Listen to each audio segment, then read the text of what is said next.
Привет! Искам да ви представя новия ми байк Spark 930.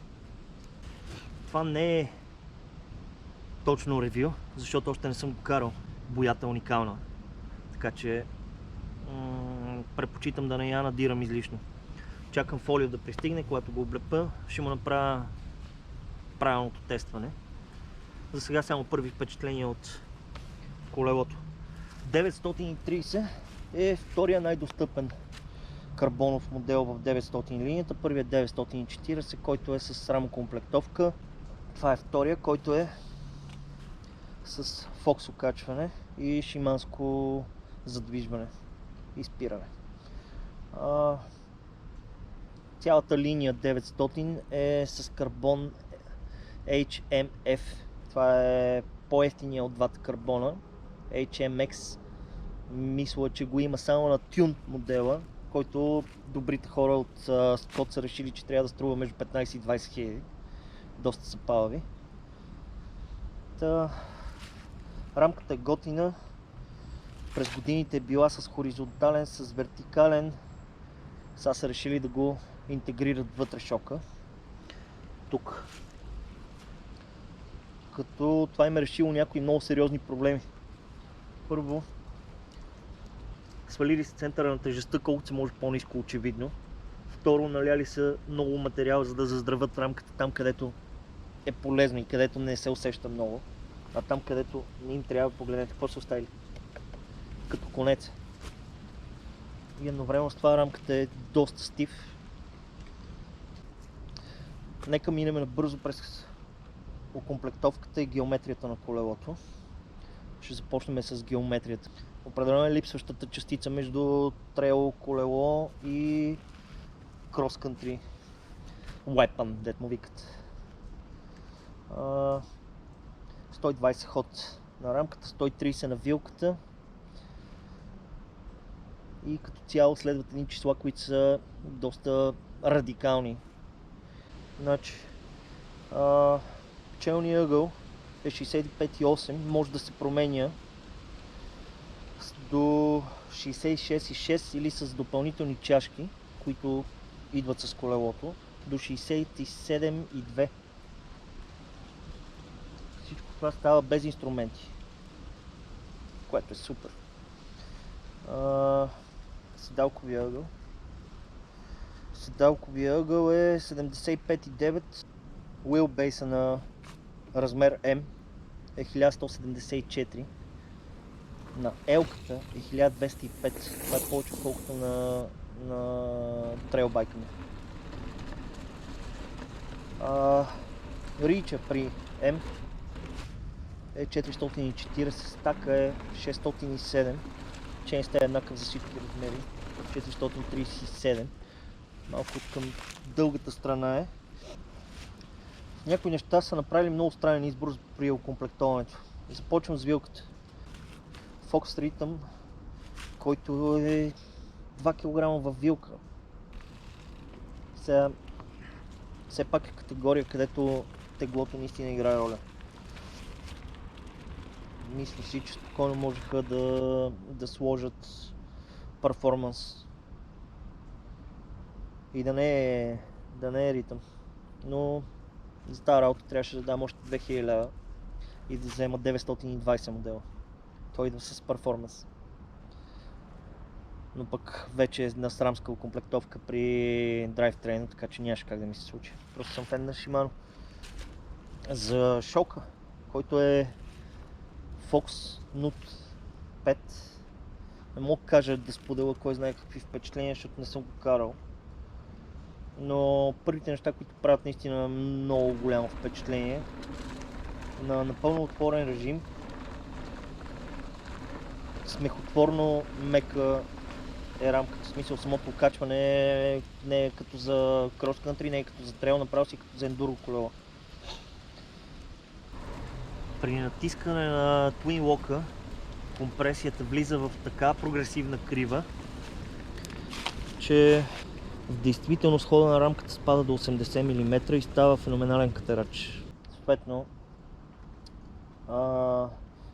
колелото седи по-високо в сак и седалковата тръба отива малко по-напред с около половин градус. Този локаут е доста хитър начин да решиш основен инженерен проблем при проектирането на меки рамки. Как да проектираш ниско колело, което да е стабилно на скорост и в завой, но да не обръщаш всеки камък с педалите по време на изкачванията, тъй като се качва нагоре средното. Са си позволили да го проектират с средно на 331 мм с доста щедър дроп на 43,5. Общо взето толкова е ниско от земята, когато всичко е отворено, че сигурно когато се спуска човек по пътеката го усеща като пълзене. Но си струва да се обърне внимание на кинематиката и може би да си зададем въпроса защо му е на 120 ходов байк локаут. Рамката е и сърцето и душата на едно колело. И често казано добре, че така смятам, защото иначе тях съм много разочарован. Окомплектовката на колелото е малко като от зрънчо. Периферията е на Synchros, поне това, което е останало от нея. Седалката с толкова хич не беше лоша. Около 200 грама и беше, загатваше, че може би ще е удобно, но реших въобще да не рискувам и я смених веднага с тази, която ми е удобна на Ergon. Също така и с гриповете. Кормилото и лапата са абсолютен буклук. Веднага ще покажа какво имам предвид. Погледнете този кавър на лапата. Това се чува и трака. Съответно ще го разкарам веднага.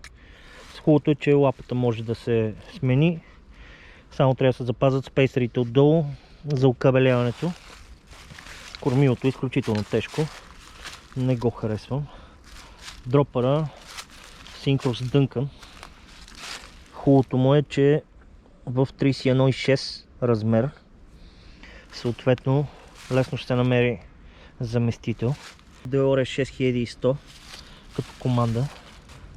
Липсва ми определено щракането и Instant Release на Deore XT.